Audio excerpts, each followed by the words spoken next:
Кога станува збор за зелена агенда, таа е една од нашите приоритети како дел од таа реформска агенда која што имаме испланирано во тој процес во период од 24 до 27 и навистина некаде добро се движиме во насока на декарбонизација и на сите основни обврски кои што ги имаме превземено ние како држава спрема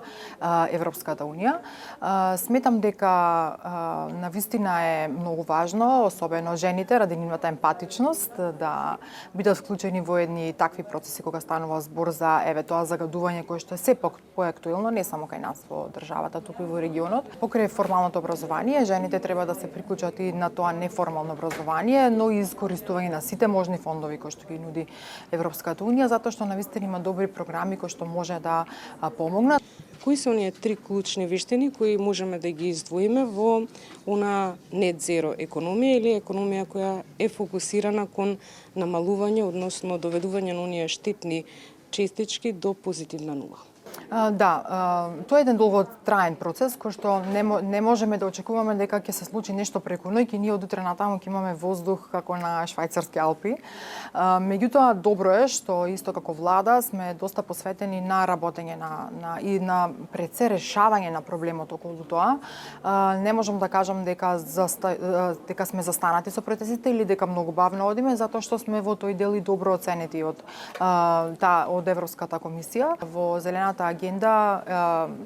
како три вештини кои што ако треба да ги издвојам, пак ја кажам емпатичноста на жените е таа која што ги води како мајки, како жени да се приклучат кон тие процеси, но она кое што навистина ме радува е тоа дека се повеќе жени сакаат да бидат двигатели на промените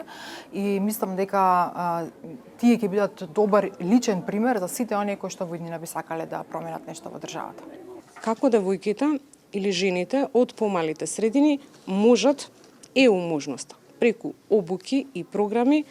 да ја преточат во една реална кариера? Реално за мене тоа е многу голем предизвик, пред се како заменик министерка за европски прашања и тоа беше една од моите првични обврски изминатата година, да ги посетувам тие помали места кои што можеби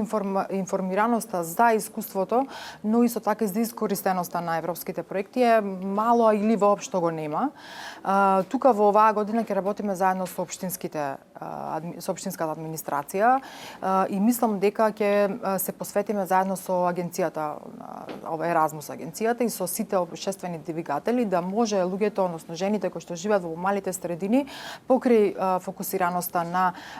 овие програми кои што се наменети во земјоделските алатки или науки или во земјоделството воопшто, да се приклучуваат и кон останати проекти кои што би значеле подобрување на средината во која што живеат.